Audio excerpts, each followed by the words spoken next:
Imagina una mente que despertó cuando todos los demás dormían el sueño profundo e imperturbable de la Edad Media. Una mente que no veía el mundo tal como era entonces, sucio, cruel y primitivo, sino tal como llegaría a ser dentro de 500 años.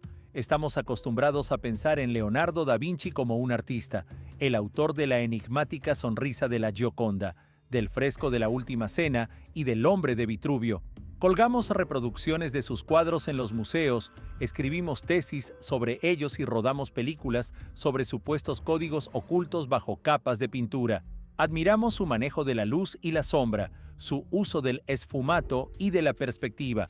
Pero esa imagen no es toda la verdad, es una fachada dorada y bella que oculta una personalidad distinta, fría, calculadora y difícil de comprender. Una mente de ingeniero, estratega militar, geólogo y anatomista que en muchas ocasiones no mostró piedad, miedo ni repugnancia. Hoy, en laboratorios cerrados del Instituto Tecnológico de Massachusetts, en campos de ingeniería militar, en túneles de viento de la Agencia Espacial y en salas de cirugía cardíaca de distintos países, científicos ensayan mecanismos y hipótesis nacidos de planos hallados en polvorientos archivos de Madrid, Milán y Windsor. Los resultados de esas pruebas dejan a los expertos modernos en estado de perplejidad absoluta. Lo que durante siglos remitimos al fantasioso capricho de un pintor resulta funcionar con una eficacia inquietante cuando se reproduce con materiales y precisión contemporáneos. Artilugios blindados capaces de disparar en todas direcciones y girar sobre sí mismos. Autómatas movidos por un sistema de cables que imitan tendones humanos y cuyas ideas han encontrado eco en los rovers marinos de hoy. Puentes que se mantienen sin un solo clavo ni mortero, desafiando la gravedad y resistiendo los terremotos. Paracaídas con una forma que resulta ser más segura que muchas soluciones modernas. Leonardo no se limitó a dibujar, diseñó el futuro. Él trazó planos de una civilización que apenas ahora, medio milenio más tarde, empezamos a alcanzar con dificultad. Pero lo más inquietante y fascinante de su legado son los errores. En cada uno de sus complejos dibujos militares, en cada esquema de una máquina letal, aparece un detalle que hace que la máquina sea inservible. Una rueda extra, una palanca que no conecta con nada, un eje que gira en sentido contrario. Durante mucho tiempo los historiadores del arte interpretaron esos fallos como prueba de incompetencia mecánica o de distracción del genio.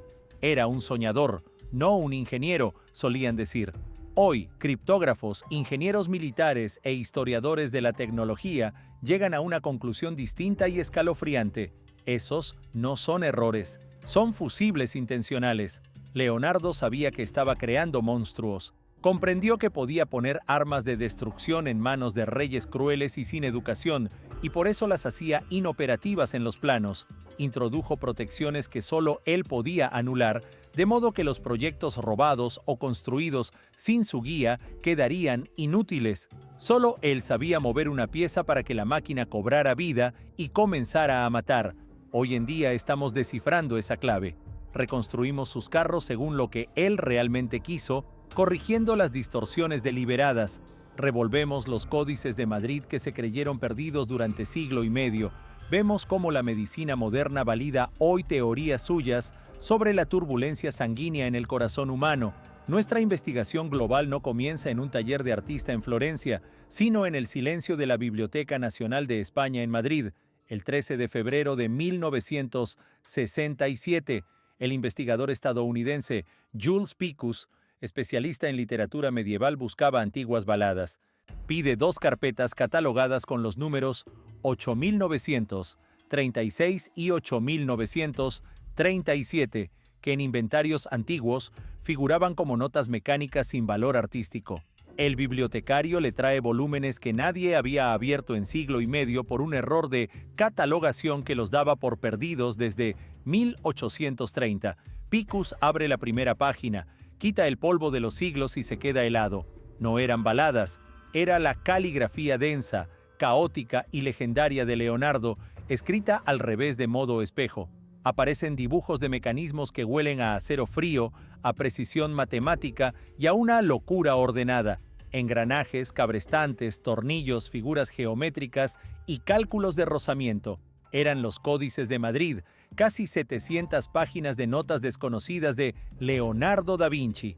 La comunidad científica se conmocionó.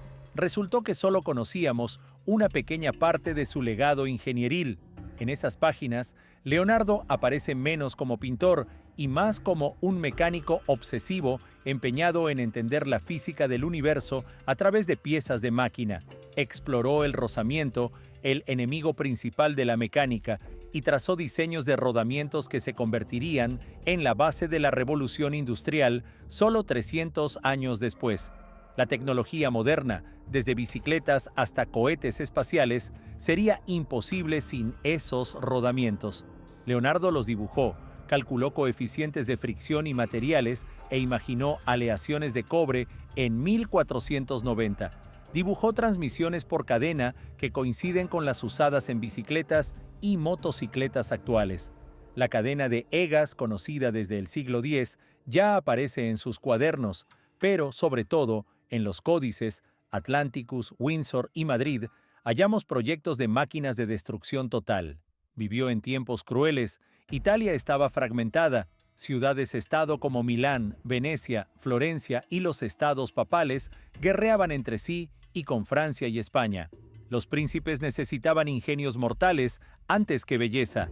Leonardo, para obtener financiaciones, un techo y libertad creativa, ofreció la muerte.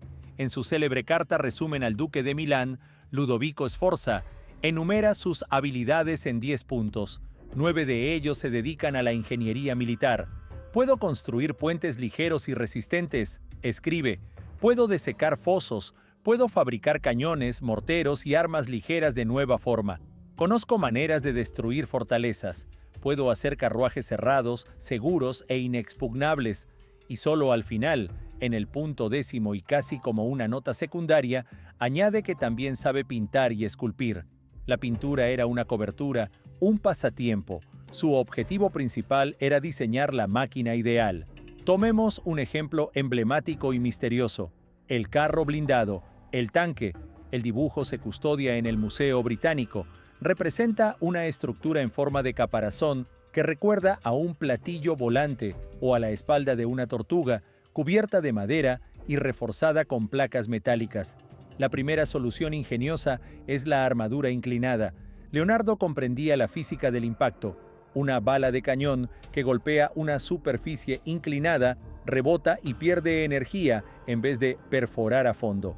Ese principio se generalizaría de forma masiva y consciente en el siglo XX, en carros como el T-34 y los Panthers alemanes, pero él lo concibió 400 años antes de la batalla de Kursk. El carro debía moverse sobre 4 ruedas movidas por la fuerza muscular de 8 personas en su interior, accionando un sistema de palancas y manivelas. Podía disparar en torno a 360 grados a lo largo de su perímetro. Tenía troneras para armas ligeras y una torre de observación en el techo. Debía sembrar pánico en las filas enemigas. Este era el aparato de impacto y terror de su época. Se concebía para abrir boquetes en la infantería y sembrar caos. Cuando ingenieros contemporáneos intentaron construirlo tal como figuraba en el papel, para un documental de la BBC, ocurrió algo extraño. El mecanismo se atascó. Los ensayos informáticos y las pruebas físicas mostraron que las ruedas delanteras tiraban hacia adelante y las traseras hacia atrás. El carro no podía avanzar. Si 8 hombres fuertes hubieran intentado mover las manivelas, habrían destrozado la transmisión y los ejes. ¿Podía el genio que comprendía geometría e hidráulica cometer semejante error? Los historiadores de la tecnología opinan que no fue un despiste, sino un sabotaje intencional. Leonardo era, en el fondo, un pacifista que describió la guerra como la bestialísima locura. Era vegetariano y compraba aves en el mercado para liberarlas. Le repugnaba la violencia, pero necesitaba encargo y dinero. Por eso entregó diseños que parecían perfectos y terroríficos sobre el papel, pero que estaban deliberadamente desactivados. Solo él conocía la llave para ponerlos en marcha. Cuando los ingenieros modernos corrigieron el error intencional del engranaje en el dibujo, el carro empezó a moverse. resultó sorprendentemente maniobrable para su tamaño y para un peso superior a 1 tonelada. Se demostró que era una superarma funcional, desactivada por su propio creador. Otro proyecto que hoy admira a ingenieros aeroespaciales es la hélice helicoidal, antepasada directa del helicóptero. En un famoso boceto aparece una estructura en espiral de lienzo almidonado tensado sobre un armazón de juncos y alambre. El diámetro era de unos 5 metros. Leonardo escribió que, si ese dispositivo enroscado se fabricaba bien y se giraba con rapidez, la tornillo se enroscará en el aire y subirá. Durante mucho tiempo se pensó que era un juguete bello pero inútil, que la fuerza de 4 personas nunca bastaría para levantar semejante coloso sin motor de combustión interna. En realidad, la objeción no era la aerodinámica sino la relación potencia-peso. En 2020, un equipo de la Universidad de Maryland, el proyecto Crimson Spin, decidió poner a prueba el concepto de la hélice. Construyeron un dron usando exactamente esa forma helicoidal. Utilizaron materiales modernos como fibra de carbono, aluminio y motores eléctricos, pero respetaron la forma original. El resultado dejó atónitos a muchos especialistas. El dron despegó y lo hizo con una estabilidad y un silencio sorprendentes. La hélice en espiral genera sustentación de un modo más laminar y menos ruidoso que las palas helicoidales modernas, que cortan el aire y producen turbulencia. El tornillo leonardesco se enrosca en la masa de aire, formando una columna laminar que empuja hacia abajo con regularidad. Las turbulencias en los bordes, que normalmente estorban, aquí contribuyen al levantamiento. Leonardo intuyó leyes de la aerohidrodinámica que no se formularían con ecuaciones hasta siglos después. En 1502, el sultán otomano Bayezid II quería cruzar el Cuerno de Oro con un puente en Constantinopla. Convocó un concurso internacional. Leonardo desde Italia propuso construir un puente de piedra de 280 metros de longitud con un solo vano sin apoyos en el agua. Para la época era ciencia ficción. Los puentes más largos apenas alcanzaban los 40 metros. Se consideraba físicamente imposible erigir un arco tan largo sin que colapsara por su propio peso durante la construcción. El sultán ridiculizó la propuesta como el delirio de un loco. El proyecto recayó en manos de otros y el puente nunca se construyó. El plano se perdió. Pero 500 años después, en 2019, ingenieros del Instituto Tecnológico de Massachusetts, dirigidos por Carla Leitner, decidieron comprobar si el sultán tenía razón o había rechazado una maravilla. Imprimieron en 3 dimensiones 126 bloques precisos según los diseños de Leonardo y levantaron una maqueta. Lo que vieron obligó a replantear la historia de la mecánica de materiales. El puente tenía un arco parabólico aplanado en vez del semicírculo romano. El semicírculo exige apoyos altos y masivos. El arco aplanado redistribuye la carga hacia las orillas con eficacia. Además, era autosuficiente. No necesitaba mortero ni grapas de hierro. Los bloques se tallaban y colocaban de tal forma que la gravedad los apretaba entre sí. Cuanto mayor era la carga, más firme se volvía la estructura. Era la culminación del principio de la clave de bóveda. Leonardo añadió a ambos lados unas alas divergentes que actuaban como estabilizadores frente a vientos cruzados y terremotos. Tenía en cuenta la geología de la región, consciente de la actividad sísmica de Constantinopla. Ensayos en túneles de viento y pruebas de vibración demostraron que el puente habría perdurado durante 500 años y resistido sismos que derribaron mezquitas. Si el sultán hubiera confiado en ese ingeniero italiano, el aspecto de Estambul sería hoy distinto. A modo de reivindicación tardía, en 2001 se construyó en Noruega un puente peatonal inspirado en ese proyecto y permanece erguido como testimonio de una oportunidad perdida. La obsesión de Leonardo por la anatomía lo llevó a disecar cadáveres en los sótanos de hospitales florentinos a la luz de velas, sorteando el náusea, el hedor y el temor a la Inquisición. La disección rozaba lo semilegítimo y fue considerada por muchos como algo herético. Sus bocetos de músculos, tendones, válvulas cardíacas y huesos alcanzan una precisión casi fotográfica. No lo hacía solo por motivos artísticos, buscaba la mecánica de la vida para reproducirla en metal y madera. En 1950, el historiador Carlo Pedretti descubrió entre los papeles de Leonardo dibujos de un mecanismo insólito: cables, poleas y ruedas dentadas dentro de una armadura de caballero. Era el diseño de un autómata, un caballero mecánico capaz de sentarse, levantarse, mover los brazos, girar la cabeza y abrir la visera, un androide prototípico. El autómata se concibió para una celebración en la corte de Ludovico Sforza en 1495. En 2002, el robotólogo Mark Rosheim, que colaboraba con la Agencia Espacial Estadounidense, construyó el caballero según los dibujos y funcionó sin electricidad ni electrónica, solo con mecánica perfecta. El sistema de cables reproducía exactamente los músculos y tendones humanos. Leonardo no unió simples palos con bisagras, entendió cómo la tensión en un punto del cuerpo influye en el movimiento de otro. Creó así el primer ordenador analógico programable de la historia. En el pecho del caballero había un tambor con clavijas y un mecanismo de levas. Variando la posición de las clavijas se cambiaba la programación de los movimientos. Rosheim quedó impresionado por la eficiencia y el compacidad de las articulaciones y aplicó esos principios en manipuladores usados por robots de la Agencia Espacial, en la Estación Espacial Internacional y en sondas marcianas. Piénsese, el ingenio detrás de ciertos rovers marcianos encuentra su origen en soluciones de un hombre que trabajó a la luz de una vela en 1495. El hallazgo más conmovedor que confirmó su genio ocurrió en una sala de operaciones contemporánea. Leonardo fue el primero en describir correctamente el funcionamiento del corazón. Antes de él, se creía que el corazón era un horno que calentaba la sangre y que los órganos la absorbían hasta desaparecer. Leonardo comprendió que el corazón es un músculo, una bomba con 4 cámaras. Dibujó las válvulas y anotó un detalle que dejó perplejos a los médicos durante siglos. Representó remolinos extraños de sangre alrededor de la válvula aórtica en las dilataciones que hoy llamamos senos de Valsalva.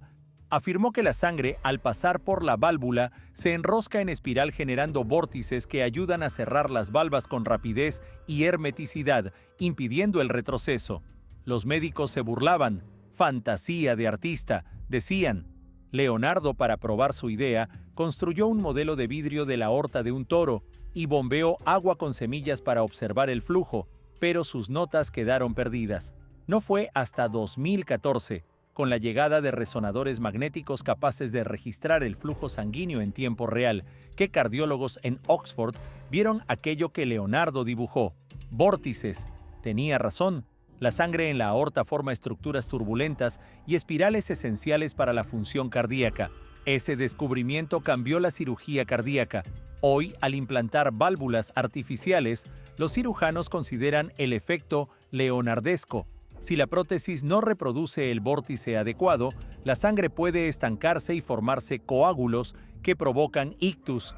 Leonardo, al estudiar la caída de una hoja o el remolino en un riachuelo, contribuyó a salvar miles de vidas 500 años después.